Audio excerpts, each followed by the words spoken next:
Bismillahirrahmanirrahim. Alhamdulillahi rabbil alamin. Wa sallallahu wa sallam wa baraka ala abdihi wa rasulihi Muhammadin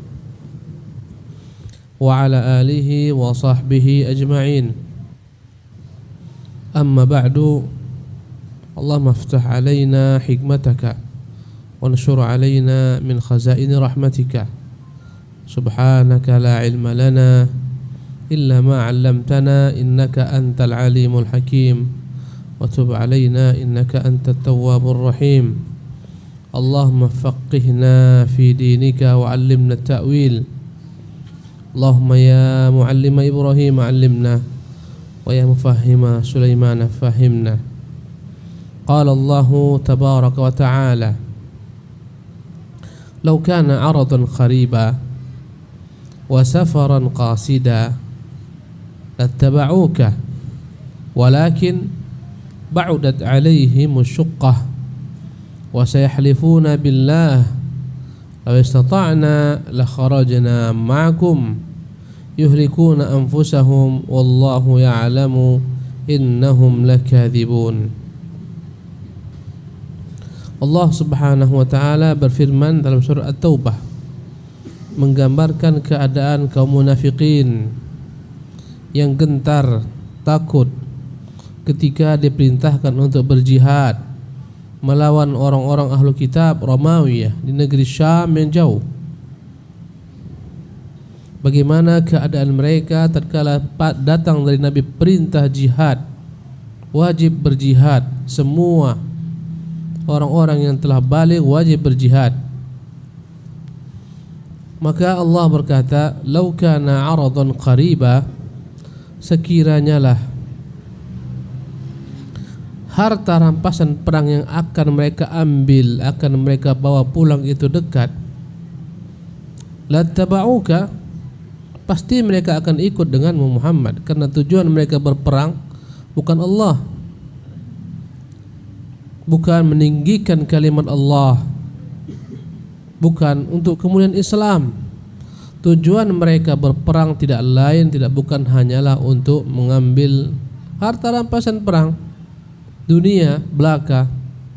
Masalahnya terlampau jauh jaraknya, berat. Karena itulah Allah Subhanahu wa taala menggambarkan apa yang terdapat dalam hati orang-orang munafik dan membuka kedustaan mereka. Apa kata Allah? Lau kana 'aradan qariban wa safaran qasidan lattaba'uka, sekiranya lah harta rampasan perang yang ingin mereka ambil, yang ingin mereka peroleh, yang mereka ambisi untuk membawanya, memilikinya, itu dekat tempatnya. Wa safaran qasidan, sekiranya perjalanan tak jauh, lattaba'uka, pastilah mereka akan ikut denganmu wahai Muhammad. Jadi kemaslahatan dunia itulah tujuan hidup mereka, dan inilah cara beragama orang-orang munafik. Ya, kalau menguntungkan mereka, maka mereka ikut berpartisipasi padanya. Sekiranya merugikan mereka, mereka berlepas diri daripada Islam. Ya, Allah Subhanahu wa taala menggambarkan cara beriman orang-orang munafik. Wa minan nasi man ya'budullaha 'ala harfin. Di antara manusia ada yang menyembah Allah ala harfin, ala nahiyatin. Yang menyembah Allah dalam keadaan tertentu saja. Kira-kira menyenangkan, Islam. Kira-kira ada pembagian sembako, mau dekat hari raya, Islam. Ya. Pokoknya yang kira-kira mengenyangkan, ada makanan, Islam. Kalau kering tak ada makanan, enggak Islam. Ya, kalau tak ada pembagian uang, tidak Islam. Ini cara beragama orang-orang munafikun. Kata Allah Subhanahu wa taala, kenapa mereka tak ikut? Jawabannya adalah walakin ba'udat 'alaihimus syuqqah. Tetapi terlampau jauh bagi mereka perjalanan negeri Syam. Bayangkan dari Madinah ke Tabuk perjalanan sekitar 800 km. Allahu Akbar. Jauh. Ya. Subhanallah. Dari Medan sampai ke Tanjung Buton saja sekitar 700-an kurang atau 700 lebih sedikit. 800 kilo. Mau Medan sampai Jambi. Subhanallah. Ya. Dan ketika itu kendaraan mereka bukan seperti kita. Ya. 100 km per jam.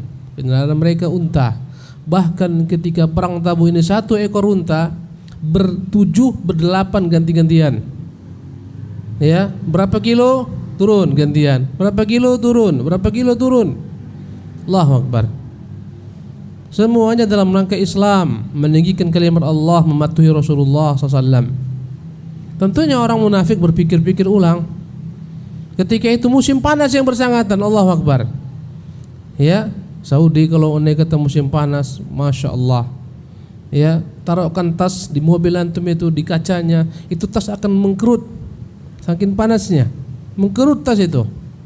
Ya, Allahu Akbar. Itu dalam mobil, padahal ada airconnya, ada AC-nya. Bagaimana tanpa ya penutup kepala dalam keadaan begitu panasnya, teriknya, mereka hanya mengendarai unta. Bukan setiap orang 1 ekor unta, 1 unta ya ta'aqab, ya berganti-gantian antara 7-8 orang. Subhanallah. Karena itulah mereka berat, apalagi di kota Madinah sedang panen kurma. Karena kurma-kurma itu panennya hanya ketika musim panas yang bersangkutan, ketika itulah kurma mereka panen. Ya. Mereka membayangkan teduhnya kebun-kebun subhanallah mereka di kota Madinah. Karena wallahi walaupun Madinah itu kering, walaupun Madinah itu panas, tapi andai kata antum masuk ke kebun kurma, di bawah pohon-pohon kurma, di sana banyak mata-mata air. Banyak burung-burung yang bermacam-macam, ya, kurma yang menjuntai-juntai ke bawah, subhanallah indah. Gak percaya pergilah antum umrah, tengok nanti kebun kurma, subhanallah. Cuman Pak Salihin, mantap kan? Allahu Akbar. Tantangan bagi mereka, ya. Karena itulah Allah Subhanahu Wa Taala mengungkapkan apa terdapat dalam hati mereka, subhanallah. Tak ada yang tersembunyi bagi Allah Subhanahu Wa Taala, dan ini menunjukkan Allah mengetahui luar dan dalam manusia. Apapun Allah mengetahui apa yang terdapat dalam hati orang-orang munafik, Allah tahu, subhanallah. Dan Allah Subhanahu Wa Taala ungkapkan segala sesuatu yang terdapat dalam hati mereka. Allahu Akbar. Ya. Dan ini menunjukkan wallahi dalam bab asma wa sifat Allah SWT tak pernah mengungkapkan keinginan para sahabat untuk bertanya kaifa, bagaimana sifat-sifat Allah SWT. Karena mereka paham itu semua nama-nama Allah, mereka paham itu semua sifat-sifat Allah, mereka imani, mereka terima, tak mereka otak-atikkan. Subhanallah. Seandainya mereka itu punya pertanyaan, apa sih mananya Allah SWT di atas? Bagaimana Allah bersemayam? Tak mungkin, ini seperti makhluk. Wallah, andai kata dalam hati mereka ada hal seperti ini, pasti Allah ungkapkan. Lihatlah bagaimana Allah mengungkapkan apa yang terdapat dalam hati orang munafik. Tapi para sahabat, para tabi'in, tabi'ut tabi'in, para imam terima itu semua. Subhanallah. Tak ada dalam hati mereka pertanyaan-pertanyaan yang ditanyakan oleh orang-orang datang belakangan. Sebagaimana seorang datang kepada Imam Malik, "Imam, bagaimana Allah bersemayam?"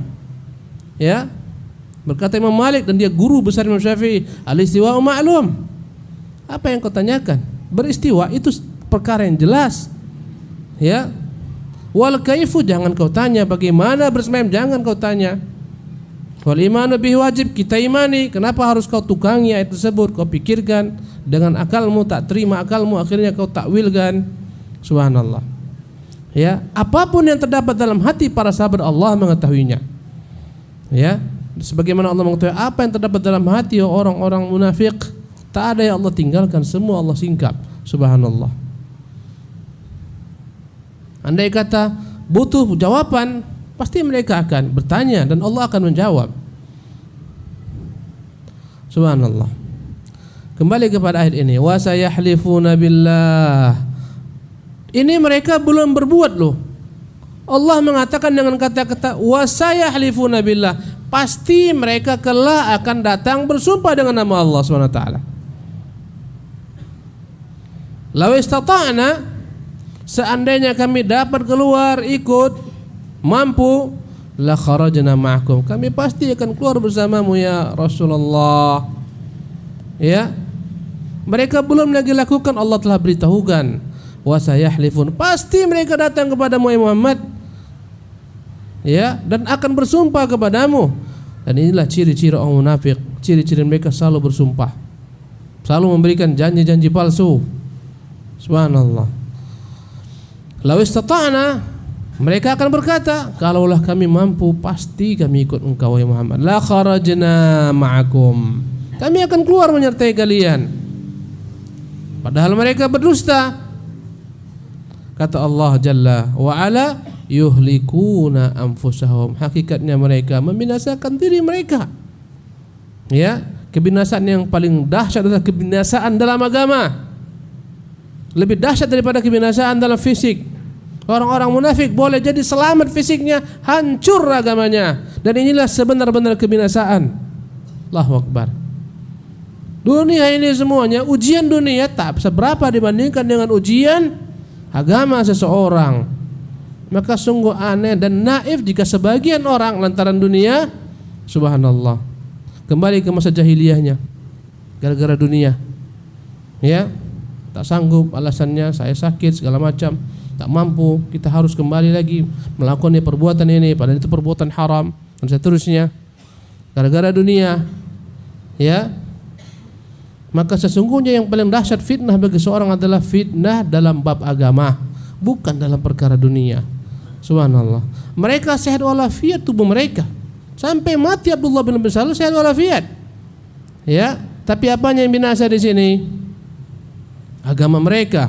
Yuhlikuna anfusahum, mereka membinasakan diri mereka dengan kemurkaan Allah Jalla wa Ala, dengan menentang Allah Subhanahu wa taala, dengan menentang Rasulnya, dengan berdusta di hadapan Rasulnya yang mulia sallallahu alaihi wasallam. Wallahu ya'lam, padahal Allah benar-benar mengetahui. Innahum lakatsibun, sungguh mereka benar-benar para pendusta. Allah perkuat dengan dua muakkid. Pertama dengan kata-kata innahum, sungguh mereka, ditambahkan dengan lam taukid. Lakatsibun, sungguh mereka benar-benar pendusta. Dan inilah ciri-ciri orang munafik. Ya, lidahnya manis tapi berbisa. Lihatlah bagaimana Abdullah bin Ubay, sebelum Nabi datang, dia lebih dahulu naik ke atas mimbar. Akan datang Nabi kalian, patuhi dia, dengarkan perkataannya, bantu dia, bela dia, mencari muka di hadapan para sahabat. Subhanallah. Nanti ketika jauh daripada Nabi, dia akan berkata kepada pengikut-pengikutnya, perumpamaan tu orang-orang muhajirin di kota Madinah ini bagikan orang-orang pelihara anjing, ketika besar dia gonggong kita, dia gigit kita, kita besarkan dia. Subhanallah. Nanti kalau sampai kota Madinah, yang mereka itu orang-orang hina itu kita keluarkan dari Madinah ini. Itu yang mereka katakan. Turunlah ayat langsung dengan bentuk nama mereka, surat Al-Munafiqun. Ya, mereka akan berkata, la yukhrijannal a'azzu minhal adzal.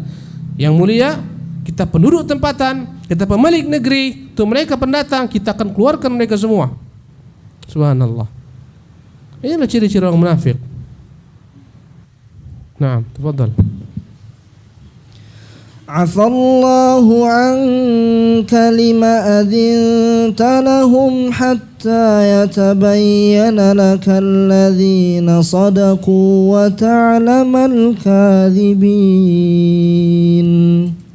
لا يستأذنك الذين يؤمنون بالله واليوم الآخر أن يجاهدوا بأموالهم وأنفسهم والله عليم بالمتقين. إنما يستأذنك الذين لا يؤمنون بالله واليوم الآخر وارتابت قلوبهم فهم في ريبهم يترددون. Allah Subhanahu wa taala berfirman pada ayat yang lanjutan daripada ayat 142 pada ayat yang 42 di atas. Pada ayat ke-43, ke-44 dan 45 Allah berfirman, Afallahu anka lima adzinta lahum. Allah telah memaafkan Muhammad. Kenapa kau izinkan mereka? Kenapa kau biarkan mereka datang kepada meminta izin tidak ikut, kau biarkan mereka pergi? Kenapa kau izinkan mereka tidak ikut bersama rombonganmu? Ya, berkata para ulama, tidak ada lebih baik daripada bagaimana Allah Subhanahu wa taala ya berdialog dengan nabinya. Allah mencela nabinya ini, kenapa kau biarkan mereka Muhammad duduk santai tak ikut denganmu? Tapi sebelum Allah mencela nabi, Allah katakan afallahu anka. Ya. Allah buat hati nabi tentram, tenang. Andai kata dibalik, lima adzinta lahum, kenapa kau beri izin Muhammad? Keras. Tapi dimulai dengan afallahu anka. Allah telah memaafkanmu Muhammad. Kenapa kau beri izin kepada mereka? Subhanallah. Dan ini menunjukkan Al-Quran bukan buatan Muhammad. Dia adalah ayat, bayinat ya Allah turunkan Jalla wa'ala. Andai kata dia buatan Muhammad, tak akan dicela Muhammad sallallahu alaihi wasallam. Berapa kali dalam Al-Quran Allah mencela Nabi yang mulia sallallahu dengan perkataan yang begitu indah, perkataan yang baik. Ya, lihatlah ketika Allah mencela Nabi dalam surat Abasa wa Ta'ala, tidak Allah katakan langsung dalam bentuk orang ketiga, engkau. Apa kata Allah?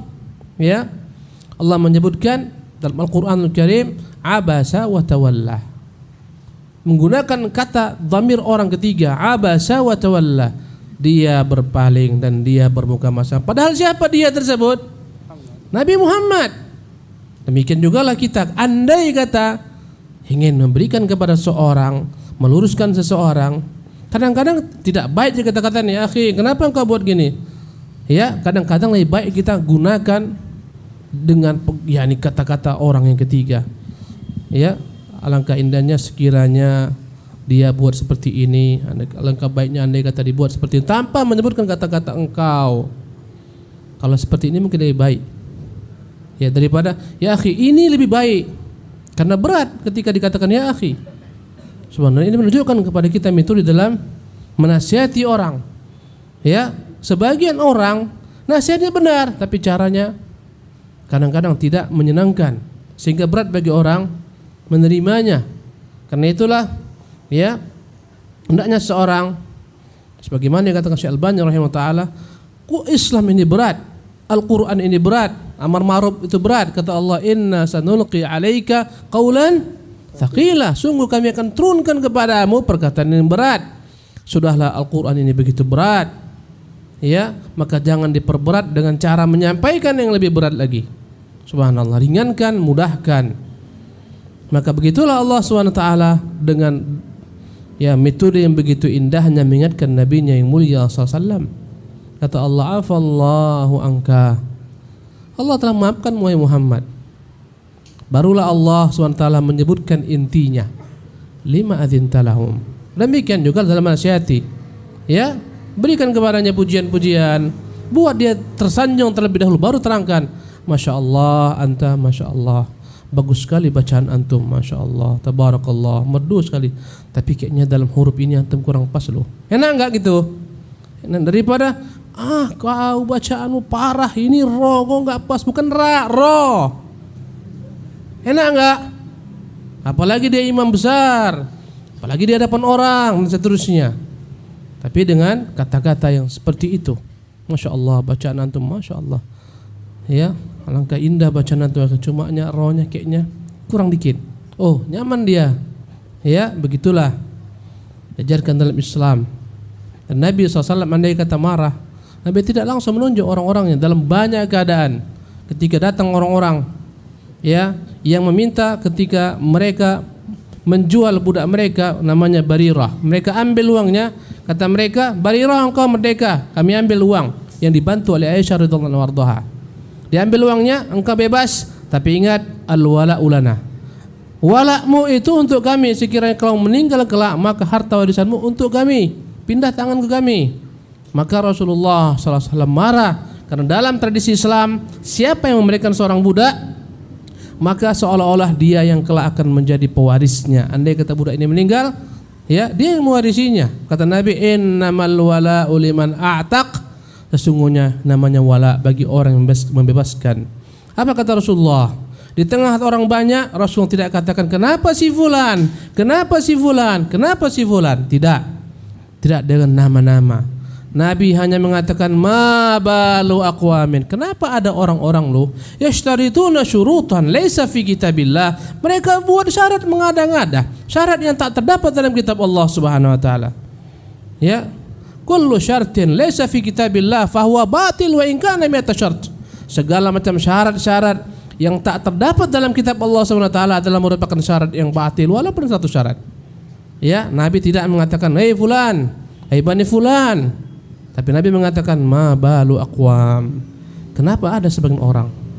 Ya, karena ini lebih indah, lebih mudah untuk diterima, lebih ringan. Begitu juga lah dalam berdakwah. Andai kata antum tahu dia orang memang tersesat dalam kelompok tersesat, misalnya kelompok sufi yang nyempal, sufi yang nyempal, tak perlu antum sebutkan saja karakternya, kriteria-kriterianya. Akhi barakallahu fik, dalam beribadah tak boleh kita bertawassul meminjam roh guru kita. Nabi tak ajarkan demikian. Lebih indah daripada kita langsung tembak dia. Ya, kau ini sesat. Tak boleh bertawassul dengan ruh orang telah meninggal. Ketika kau berdoa menghadirkan dia tak boleh. Ya, berat. Maka begitulah Rasulullah sallallahu alaihi wasallam dalam memberikan kepada manusia kritikan-kritikan, nasihat-nasihat. Subhanallah. Kembali kepada ayat ini, maka Allah berfirman, "Afallahu anka lima adzinta lahum." Allah telah memaafkanmu wahai Muhammad. Kenapa kau beri mereka izin tidak ikut?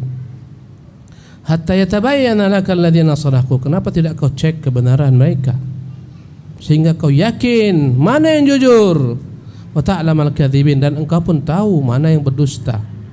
Karena Nabi begitu mudah, tiap kali datang orang, ya Rasulullah, saya ini sangat tak mampu lihat perempuan-perempuan Bani Asfar tu.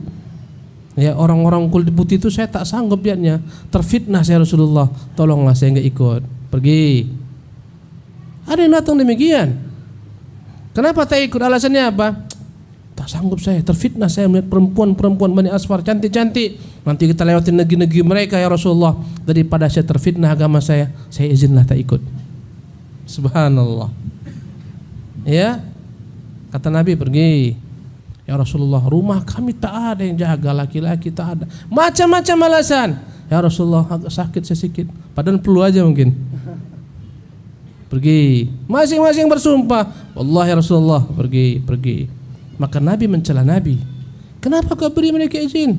Kenapa tidak kau cek terlebih dahulu? Kenapa kau tidak pastikan mana yang benar, mana yang berdusta?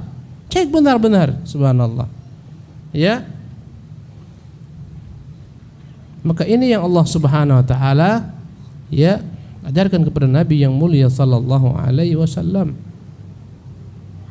Pada ayat berikutnya, pada ayat yang ke-44 Allah berfirman, ya, mengungkapkan bagaimana ciri-ciri orang mukmin, apa tanda-tandanya, ciri-ciri orang munafik, apa tanda-tandanya.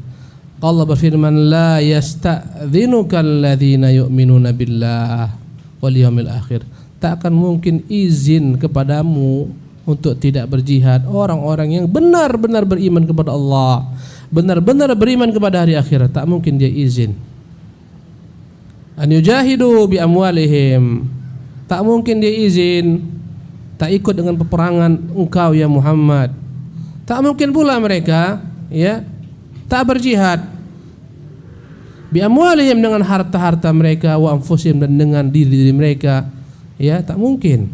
Pasti mereka akan keluarkan harta mereka, mereka siapkan harta mereka, bahkan mereka telah siapkan diri mereka, nyawa mereka untuk Allah Jalla wa'ala. Subhanallah. Tak mungkin mereka izin. Subhanallah. Bahkan sebagian mereka bercita-cita kalau Allah anugerahkan kepada mereka syahadah, subhanallah, agar mereka mendapatkan syahid di jalan Allah Subhanahu wa taala. Tak akan mungkin. Bahkan mereka siapkan semua harta benda mereka, atau menyambut perang Tabuk. Ya, jauh-jauh hari setiap peperangan Nabi SAW tidak beritahukan supaya tidak terbongkar rahasia.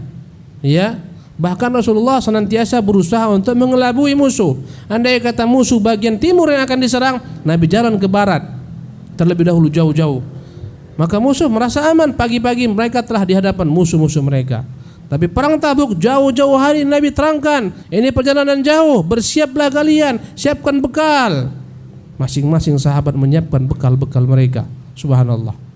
Ya, sampai pada kisah Ka'ab bin Malik, dia siapkan 2 unta ketika itu untuk pergi bersama Nabi yang mulia SAW. Satu untuk tunggangan, satu untuk beban. Subhanallah. Menunjukkan mereka telah siapkan. Ya, dan peristiwa peperangan Tabuk ini setelah Rasulullah SAW berhasil menaklukkan kota Mekah. Selesai semua jazirah Arabia tunduk kepada Nabi SAW. Ketika itu ada turun perintah untuk memerangi orang-orang ahlu kitab, orang-orang Nasara. Ya, subhanallah. Kata Allah Jalla wa Ala, wallahu alimun bil muttaqin. Allah itu maha mengetahui siapa orang-orang bertakwa. Dan orang-orang bertakwa tak akan mungkin izin kepadamu wahai Muhammad. Bahkan mereka telah siap mengorbankan harta mereka, jiwa mereka dalam berjihad bersamamu. Siapa yang izin?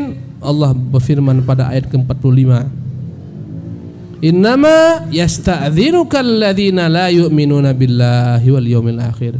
Sesungguhnya wahai Muhammad, yang izin datang kepadamu untuk tidak ikut berperang mereka adalah orang-orang tak beriman dengan Allah, tak beriman dengan hari akhirat. Mereka yang takut mati, yang mereka takut kesulitan, yang mereka tak mau susah payah. Ya, karena beragamanya orang-orang munafik bukan untuk bersusah payah. Mereka beragama untuk meraih keuntungan dunia. Andai kata menguntungkan, inilah agama Islam. Jika tidak menguntungkan, mereka buang jauh-jauh. Subhanallah.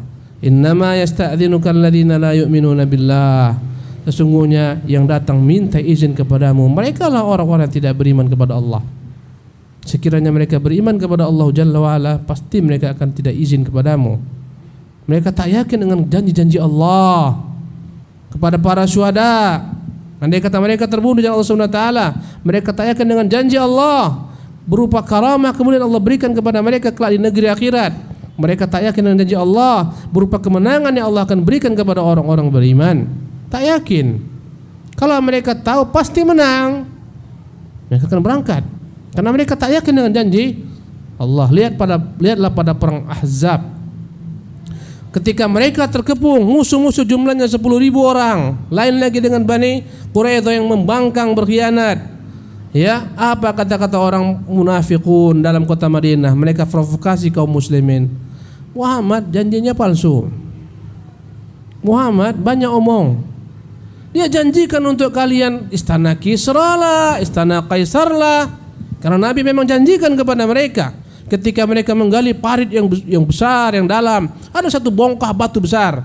Ketika itu tak mampu mereka menaklukkannya. Maka mereka mengeluh kepada Nabi. Maka Nabi pukulkan ketika itu gadam sekuat-kuatnya. Bersinarlah ketika itu, memancarlah sinar. Ya, bertemunya batu keras dengan besi. Kata Rasulullah, Allahu Akbar, dari sini ku tengok istana-istana Persia, Allahu Akbar, akan menjadi milik-milik kalian. Dihantamkan Nabi yang kedua, Allahu Akbar, dari sini ku lihat istana-istana Romawi, digiring khazanahnya kepada kalian. Semua sahabat bergembira. Apa orang munafik bilang? Apa Muhammad janjinya banyak cerita. Tengok sekarang mau ke belakang aja mereka takut. Itu musuh di mana-mana. Apa janji Muhammad? Itu siapa? Orang munafik. Allah Subhanahu wa taala menggambarkan bagaimana orang-orang beriman ketika melihat tentara yang begitu banyak dari musuh-musuh Islam. Falamma ra'al mu'minuna al-ahzaba qalu hadza ma wa'adana Allahu wa rasuluhu wa sadaqallahu wa rasuluhu wa ma zadahum illa imanan wa taslima. Tatkala orang-orang Islam melihat tentara sekutu yang banyak, maka mereka berkata, inilah yang Allah janjikan dan Rasulnya janjikan, pasti benar janji Allah dan Rasulnya. Dan semakin bertambah keyakinan mereka dan kepasrahan mereka kepada Allah SWT. Subhanallah. Begitulah ikhwatul kiram, Orang munafik tak percaya dengan Allah Subhanahu wa taala, dan kita pun dalam hidup ini jangan tak percaya dengan kebaikan Allah Subhanahu wa taala. Berhusnudzonlah antum terus kepada Allah Subhanahu wa taala, karena Allah ada pada prasangka antum. Misalnya, ya, adalah sulit kali hidup ini, sulit terus. Dia enggak berprasangka baik kepada Allah. Kata Nabi, wa yu'jibuhu wa yu'jibunil fa'lu, aku begitu senang kata-kata yang optimis. Ya, katakan, insyaallah hari ini memang saya tak dapat kerjaan, insyaallah besok dapat. Fa'al, optimis, berprasangka baik kepada Allah. Cuman Ustaz, mau nak umroh, makan pun payah, hidup pun Senin Kamis, tak percaya dengan Allah Subhanahu wa taala. Kalau dia yakin, insyaallah saya berangkat umroh, berangkat itu. Percaya enggak antum? Percaya enggak? Ada yang membuktikan, wallahi ada teman-teman antum yang membuktikan. Itu namanya husnudzon, berprasangka baik kepada Allah Subhanahu wa taala. Cemana lah Ustaz nak kawin, kerja pun tak jelas, mau ngasih makan apa nanti anak orang? Apa yang kasih makan tuh anak orang? Subhanallah. Ini bukan ciri-ciri orang mukmin. Ini ciri-ciri siapa ini? Wallahi ini orang-orang munafik. Kalau orang beriman tak takut dia. Insyaallah, insyaallah. Jalan insyaallah. Sempit kali pun hidupnya, insyaallah besok bagus, insyaallah. Ada besok rezeki itu insyaallah. Itu orang mukmin. Orang yang ragu dengan Allah, alah entahlah, tak cemana pun besok, mungkin kelaparan aku besok ini, matilah. Itu orang yang tak percaya dengan Allah Subhanahu wa taala. Allahu akbar. Prasangka baik kepada Allah. Ini orang-orang munafik tak percaya. Orang-orang mukmin, kami yakin ya Rasulullah. Orang munafik, Pak Muhammad banyak omong, mau pergi ke WC jauh-jauh ke belakang kan takut. Dia janjikan persialah katanya, Romawiah, mana-mana janji Muhammad. Tak percaya mereka, subhanallah. Karena tak ada iman. Yalah Allah janjikan kepada orang-orang mukmin yang berjihad jalan Allah, walladzina jahadu fina lanahdiyannahum subulana. Yang berjihad jalan kami berikan kepada mereka petunjuk kami, diberikan petunjuk. Allah berikan kepada mereka janji-janji, inna lanansuru rusulana walladzina amanu fil hayati dunya. Kami akan tolong para rasul-rasul kami dan orang-orang beriman dalam kehidupan dunia ini dan kelak ketika ditegakkan al-asyhad pada hari kiamat. Jangan takut. Ya, selama antum di atas agama Allah, selama antum mengamalkan syariat Allah Subhanahu wa taala, Allah akan lindungi antum. Subhanallah. Ya, apapun kata orang, macam-macam lah, PKI lah, apalagi Rafidhah Syiah. Subhanallah, membuat kita galau tiap hari sibuk baca medsos. Ibu-ibu ketakutan, oh bahaya nih, belajar panah lah. Sibuk belajar panah ibu-ibu itu. Ibu-ibu bersibuk, belajar kungfu lah. Sibuk-sibuk ibu-ibu belajar kungfu, ya Allah. Tak ada siap enggak makanan di rumah itu. Subhanallah. Kembali kepada ini. Innama yasta'dzinuka alladzina la yu'minuna billahi wal yawmil akhir. Sesungguhnya yang izin datang kepadamu orang tak percaya kepada Allah, tak percaya kepada hari akhirat. Dia hanya tahu dunia ini saja. Dia tak percaya andai kata dia mati bisa masuk surga jika beriman kepada Allah, jika berjihad. Dia tak yakin para mujahidin andai kata terbunuh jalan Allah Subhanahu wa taala, arwahnya ada pada burung-burung yang terbang kemana-mana di surga. Tak yakin. Subhanallah. Karena itulah Allah SWT mencela orang-orang beriman yang punya rasa takut. Malakum idza qila lakum infiru fi sabilillah itsaqaltum il ardi. Kenapa kalian ketika disuruh perang jalan Allah Subhanahu wa taala kalian membumi? Kalian mendekam di bumi, tak bergerak. Araditum bil hayati dunya minal akhirah. Kalian rela dengan kehidupan dunia ini. Wallahi, andai kata hari ini tak mati kita, besok. Jika tak besok, lusa. Jika tak lusa, tahun depan. Subhanallah. Ya, ketika Ibrahim Pasha, ya, dengan tentara-tentaranya memerangi, ya, memerangi ketika itu memerangi Saudi, ya, dinasti Saudi yang pertama. Subhanallah, mereka datang dengan tentara yang banyak. Ada salah seorang yang cucu daripada Syekh Muhammad. Ketika itu mereka bunuh. Ya, maka datanglah mereka kepada orang tuanya. Ini putramu, ini sudah kubunuh. Lihat ini putramu telah kubunuh. Apa kata sang ayah? Saya lupa siapa namanya. Subhanallah. Keturunan daripada Syekh Muhammad rahimahullah. Jika kau tak bunuh dia, dia akan mati juga. Subhanallah. Kau tak bunuh dia, dia akan mati juga. Ini akidah. Subhanallah. tak kebunuh dia, pasti dia akan mati. Karena nggak ada orang yang kekal di dunia ini. Walaupun dia belajar kebal, pasti orang yang belajar kebal juga mati. Karena kita nggak pernah dengar sejarah ada orang tak mati-mati. Kenapa? Karena dia kebal. Tak ada sejarahnya. Subhanallah. Ya. Karena mereka tak beriman dengan Allah, tak beriman dengan hari akhirat. Subhanallah. Kata Allah Subhanahu wa taala, "Wartabat qulubuhum." Hati mereka penuh dengan keraguan. Fahum fi raibihim, maka fi raibihim, maka mereka dalam keraguan mereka ya taraddadun, terus menerus bolak-balik dalam keraguan. Subhanallah. Ya. 1 menit lagi. Kita padahkan aja lah sampai di sini. Kayaknya masih kurang ya. Sabar aja lah antum. Kalau ada masih ajal minggu depan insyaallah. Subhanakallah bihamdika asyhadu an la ilaha illa anta astaghfiruka wa atubu ilaika. Assalamualaikum warahmatullahi wabarakatuh.